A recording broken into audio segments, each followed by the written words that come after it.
Hello friends, मैं राजीव जायसवाल ग्रामीण students channel पे आप सभी दोस्तों का स्वागत करता हूं। आज से हम लोग इंडियन पॉलिटी का लेक्चर शुरू कर रहे हैं। मेरे पास एम लक्ष्मीकांत का जो न्यू एडिशन है वो है, यानी अभी एक और नया एडिशन मार्केट में आ गया है, लेकिन मेरे पास एम लक्ष्मीकांत का 6th एडिशन है और इससे हम लोग इंडियन पॉलिटी को कवर करेंगे। आशा है आपको हमारा वीडियो पसंद आ रहा होगा। आप अगर हमारे चैनल से पहली बार जुड़ रहे हैं तो आप हमारे चैनल को सब्सक्राइब कर लीजिएगा, क्योंकि एक अंग्रेजी में कहावत है कि लिटिल बाय लिटिल वन वॉक्स फार। अगर आप थोड़ा थोड़ा करके भी आगे बढ़ते हैं तो बहुत दूर निकल जाते हैं। तो हम इस बुक को कम्प्लीटली पढ़ेंगे, इसके हर छोटे बड़े पॉइंट पे डिस्कशन करेंगे और प्रतियोगी परीक्षाओं में बार बार पूछे जाने वाले क्वेश्चन पर भी फोकस करेंगे। तो आइए शुरू करते हैं।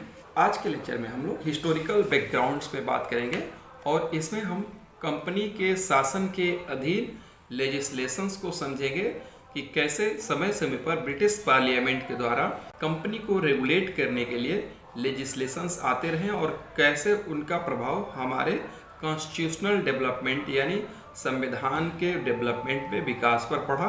और जब संविधान हमने बनाया तो कौन कौन सी बातें हमने वहाँ से एज इट इज़ उठाकर अपने कॉन्स्टिट्यूशन में रख लिया था। आप सभी को पता होगा कि भारत का संविधान 26 जनवरी 1950 को लागू किया गया था। इसका गठन कैबिनेट मिशन योजना के तहत 1946 में हुआ था और इसके प्रारूप समिति के अध्यक्ष डॉक्टर भीमराव अंबेडकर थे। इसीलिए भीमराव अंबेडकर को भारतीय संविधान का पिता कहा जाता है।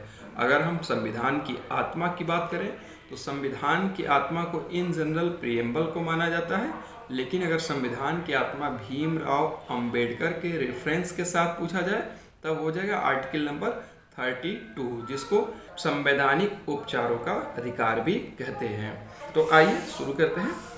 तो the British came to India in 1608 as trader.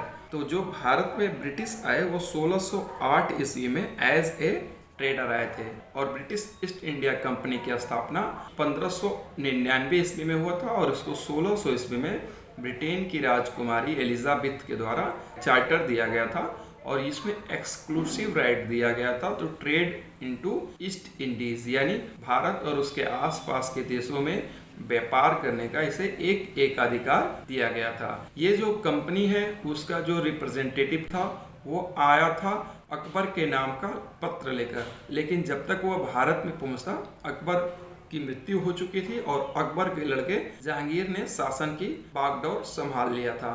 तो सबसे पहला क्वेश्चन यही बनता है कि ब्रिटिश ईस्ट इंडिया कंपनी किसके शासनकाल में भारत आई थी? तो ये हो जाएगा जहांगीर के शासनकाल में।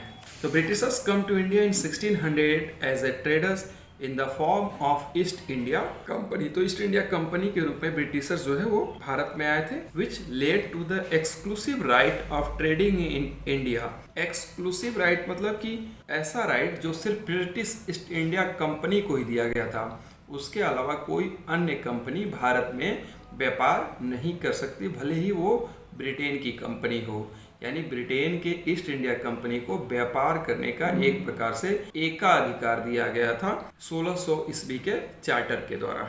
East India company which has the exclusive right two of trading in India under A charter granted by queen Elizabeth first in 1600। तो चार्टर जो दिया गया था वो क्वीन एलिजाबेथ के द्वारा 1600 में दिया गया था। In 1765, the company, which till now has purely trading functions, obtained the Deewani of the Bengal, Bihar and Orissa. जो बक्सर का युद्ध हुआ था तो बक्सर के युद्ध में ब्रिटिश ईस्ट इंडिया कंपनी को बंगाल, बिहार और उड़ीसा की दीवानी मिली इलाहाबाद की संधि के माध्यम से। इलाहाबाद की संधि ने भारत में ब्रिटिश ईस्ट इंडिया कंपनी को एक शासक के रूप में पूर्ण रूपेण स्थापित कर दिया था। वही कह रहा है कि जो 1765 है उसमें ब्रिटिश ईस्ट इंडिया कंपनी को दीवानी राइट मिल गया था। दीवानी राइट का मतलब कि सिविल और रेवेन्यू कलेक्ट करने का अधिकार मिल गया था। This started its career as a territorial power. तो जो अब तक की ट्रेडिंग कंपनी थी वो अब एक टेरिटोरियल पावर बन के उभर आई। In 1858 in the wake of the sepoy mutiny the British crown assume direct responsibility for governance of the India. धीरे धीरे जो ब्रिटिश कंपनी है उसने एक्सपेंशनिस्ट पॉलिसी को अडॉप्ट किया और 1858 आते आते उसने बहुत बड़े भूभाग पर कब्जा कर लिया। लेकिन भारत के जो लोग थे उन्होंने रिवोल्ट किया, विद्रोह किया, जिसको 1857 की क्रांति कहा जाता है, जिसको ब्रिटिशर्स ने सेपॉय म्यूटिनी कहा और इंडियंस ने इसे फर्स्ट वॉर ऑफ इंडिपेंडेंस का नाम दिया, जिसमें बी डी सावरकर मुख्य व्यक्ति हैं जिन्होंने इसे भारत का प्रथम स्वतंत्रता संग्राम कहा था। This rule continue until India was granted independence in August 15, 1947। तो ब्रिटिश रूल जो है 1757 के प्लासी युद्ध से शुरू होता है, 1764 के बक्सर युद्ध और 1765 के इलाहाबाद संधि से पूर्ण रूप में स्थापित होता है। 1857-58 में जो ब्रिटिश ईस्ट इंडिया कंपनी थी उसको खत्म कर दिया गया और ब्रिटेन के पार्लियामेंट ने भारत के गवर्नेंस को अपने हाथ में ले लिया। लेकिन भारत में ओवरऑल जो ब्रिटिश प्रशासन है वो 1947 तक चलता रहा, 1947 से चलता रहा, यानी लगभग 190 साल तक ब्रिटिशर्स ने भारत पर शासन किया। 100 साल तक जो है ब्रिटिश ईस्ट इंडिया कंपनी ने शासन किया और 90 साल तक ब्रिटिश पार्लियामेंट ने शासन किया। With independence came the need for constitution. जैसे ही भारत को स्वतंत्रता मिली तो इस देश को चलाने के लिए एक संविधान की जरूरत पड़ी। इंडिपेंडेंस के साथ हमें एक नियम कानून एक बनाना था, एक ऐसा नियम का पुलिंदा बना था जिससे हम अपने देश को गवर्न कर सकें। Hence a constitutional assembly was formed for this purpose in 1946। तो एक कॉन्स्टिट्यूएंट असेंबली, संविधान बनाने वाली संविधान निर्मात्री सभा का गठन किया गया 1946 में। And on January 26, 1950 the constitution came into being. तो 26 जनवरी 1950 को संविधान हमारा लागू हो गया।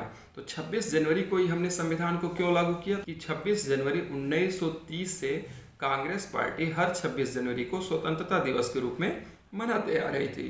तो उस दिन को यादगार बनाने के लिए 26 जनवरी 1950 को हमने अपने संविधान को लागू किया और उस दिन हम गणतंत्र हो गए, रिपब्लिक बनकर उभरे और उस दिन को हम रिपब्लिक डे के रूप में मनाते हैं। However various features of Indian constitution and polity have their root in the British rule. तो बहुत सी जो बातें थी वो ब्रिटिश रूल जो 190 साल तक भारत में स्थापित रहा उसी के जो रूल्स एंड रेगुलेशन है उसी में से हमने लेके अपने संविधान में शामिल कर लिया। There are certain events in the British rule that led down legal framework for organisation and functioning of government and administration in British India. तो बहुत से वो जो प्रोविजन थे जो एडमिनिस्ट्रेशन में, फंक्शनिंग में और अपॉइंटमेंट में यूज किए जाते थे ब्रिटिशर्स के द्वारा, उसको हमने एज इट इज कंटिन्यू रखा या उसे हमने अपने संविधान में जगह दिया। This event have greatly influenced our constitution and polity. They are explained here in chronological order under two major head. British शासन काल के द्वारा जो रूल्स एंड रेगुलेशन आए थे उन्हीं के बारे में हम इस चैप्टर में हिस्टोरिकल बैकग्राउंड में डिटेल्स में अध्ययन करेंगे। अभी तक जो है हमने दो बातें समझी। भारत में जो 190 साल का ब्रिटिश शासन था वो दो पार्ट में डिवाइडेड था। पहला पार्ट था जो कंपनी के अधीन शासक था, यानी कंपनी जो कि ब्रिटिश ईस्ट इंडिया कंपनी थी उसने लगभग 100 साल तक भारत पर शासन किया। उसको रेगुलेट करने के लिए ब्रिटिश पार्लियामेंट बार बार रेगुलेटिंग एक्ट लेकर आती थी। इसके बाद 1758 में ब्रिटिश पार्लियामेंट ने अपना प्रशासन का कार्य, गवर्नेंस का काम अपने हाथों में ले लिया। तो जो कॉन्स्टिट्यूशनल डेवलपमेंट है उसमें हम इसको दो पार्ट में अध्ययन करेंगे। पहले पार्ट में 1757 से लेके 1857 ईस्वी तक के पीरियड को देखेंगे जिसको कंपनी रूल कहा जाता है, और सेकेंड पार्ट में 1858 से लेके 1947 ईस्वी तक समझेंगे जिसको क्राउन रूल कहा जाता है, क्योंकि 1858 के अधिनियम के तहत जो ईस्ट इंडिया कंपनी थे उसको पूरी तरह से भंग कर दिया गया और भारत के प्रशासन ब्रिटिश क्राउन के हाथों में चला गया था। तो अगर हम कंपनी रूल के अंडर में बात करते हैं तो जो सबसे पहला रूल एंड रेगुलेशन आया जो ईस्ट इंडिया कंपनी को रेगुलेट करने की बात की वो था रेगुलेटिंग एक्ट ऑफ 1773।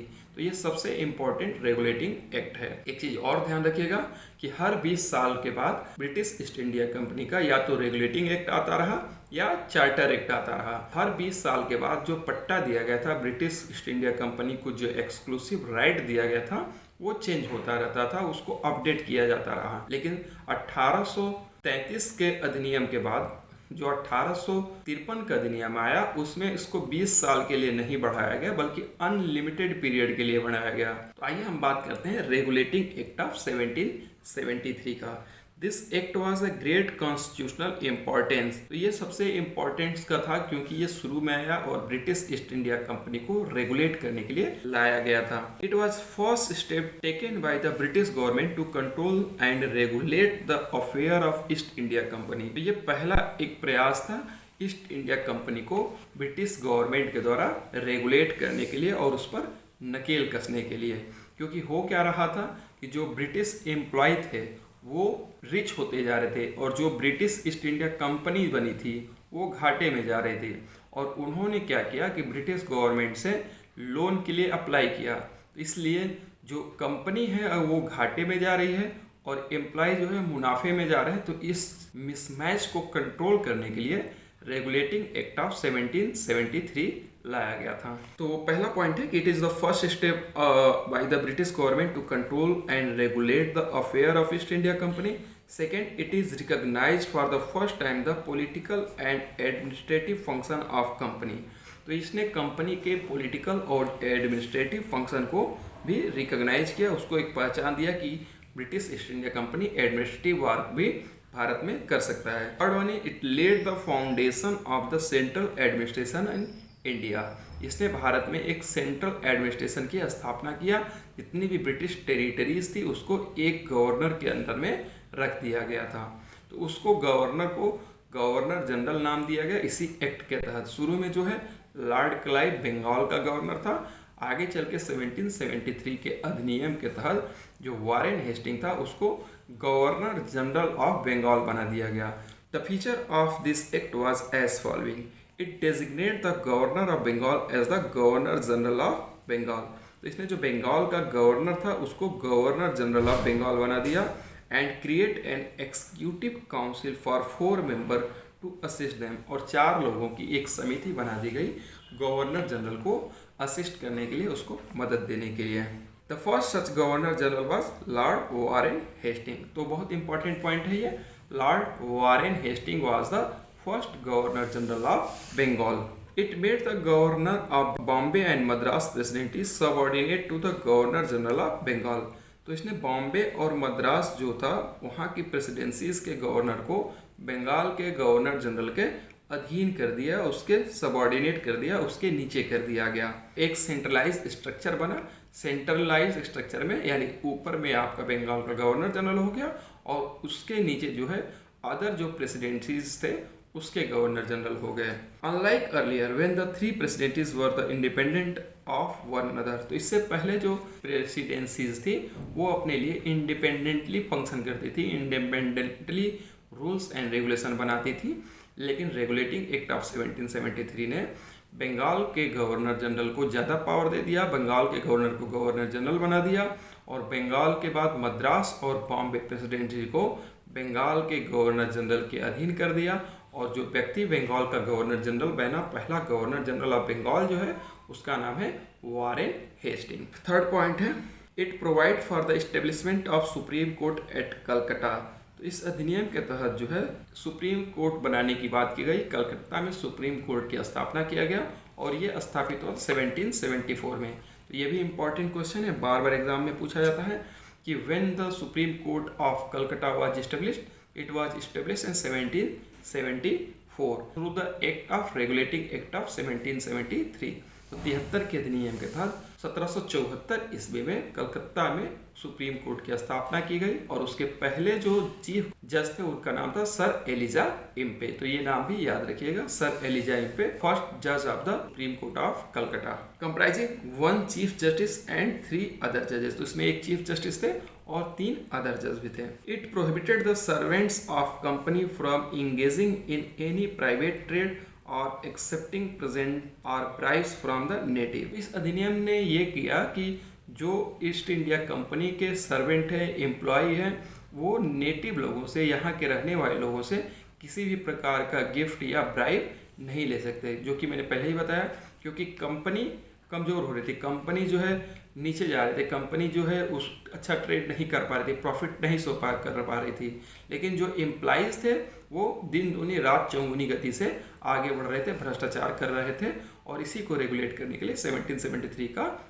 एक्ट ले आया गया था। तो इसने पूरी तरह से जो गवर्नमेंट के एम्प्लॉय थे, जो ब्रिटिश ईस्ट इंडिया कंपनी के सर्वेंट थे, उनको व्यापार, अपना कोई पर्सनल व्यापार करने या नेटिव से गिफ्ट लेने से मना कर दिया। It strengthen the control of the British government over the company. जो 1773 का रेगुलेटिंग एक्ट आया, इसने ब्रिटिश गवर्नमेंट का कंट्रोल कंपनी पर बढ़ा दिया। Strengthen the control of British government over the company by regulating, requiring the court of directorate to report on its revenue, civil and military affair. तो इसने कहा कि जो कोर्ट ऑफ डायरेक्टरेट है, जो कि कंपनी को रन कर रहा है, कोर्ट ऑफ डायरेक्टरेट, वो सिविल, रेवेन्यू और मिलिट्री अफेयर के बारे में, भारत में जो मिलिट्री या सिविल तो वो सिविल, रेवेन्यू और मिलिट्री अफेयर ऑफ इंडिया के बारे में ब्रिटिश पार्लियामेंट को रिपोर्ट करेगा। वो बताएगा कि भारत में जो है वो कितना रेवेन्यू कलेक्ट हो रहा है, मिलिट्री कितनी है, कैसे उसका खर्चा चल रहा है, और सिविल के लिए क्या कर रहा है, जो नागरिक हैं उनके लिए क्या काम किया जा रहा है। तो इसमें एक प्रकार से कंपनी पर नकेल लगाया कि आप जो इंडिया में कर रहे हैं उसकी सारी रिपोर्टिंग ब्रिटेन के पार्लियामेंट को देते रहेंगे। ठीक है, तो रेगुलेटिंग एक्ट ऑफ 1773 को फिर से एक बार रिवाइज कर लेते हैं। इसमें 5 मेजर बातें हैं। पहली बात तो यह है कि जो गवर्नर ऑफ बंगाल था उसको गवर्नर जनरल ऑफ इंडिया बना दिया गया। और फर्स्ट तो इसमें तो एक बार फिर से हम रेगुलेटिंग एक्ट ऑफ 1773 को रिवाइज कर लेते हैं। इसमें जो पहली इंपॉर्टेंट बात थी वो था कि इसने सेंट्रलाइज स्ट्रक्चर बनाया। जो गवर्नर ऑफ बंगाल था उसको गवर्नर जनरल ऑफ बंगाल बना दिया गया, और Warren Hasting first governor general of Bengal था। और जो मद्रास और बॉम्बे प्रेसिडेंसी है उसको बंगाल के गवर्नर जनरल के अधीन कर दिया गया। दूसरा इसमें इंपॉर्टेंट बात है कि इसने सुप्रीम कोर्ट की स्थापना किया। इसी रेगुलेटिंग एक्ट 1773 के तहत 1774 में कलकत्ता में सुप्रीम कोर्ट की स्थापना की गई, और उसके पहले मुख्य न्यायाधीश का नाम था सर एलिजा इम्पे। इसके बाद जो है इसने कंपनी के जो प्राइवेट ट्रेड कर रहे थे जो एम्प्लॉय, उनको ऊपर रोक लगाई और उनको ब्राइब लेने या नेटिव से, यानी यहाँ के लोगों से गिफ्ट लेने से मना कर दिया। इसके बाद जो ब्रिटिश गवर्नमेंट है उसने आपको बोर्ड ऑफ डायरेक्टरेट पर नकेल कसा और उनको कहा कि आप रेवेन्यू, मिलिट्री और सिविल अफेयर ऑफ इंडिया के बारे में ब्रिटेन के पार्लियामेंट को रिपोर्ट करेंगे। तो ये हमारा रेगुलेटिंग एक्ट ऑफ 1773 था।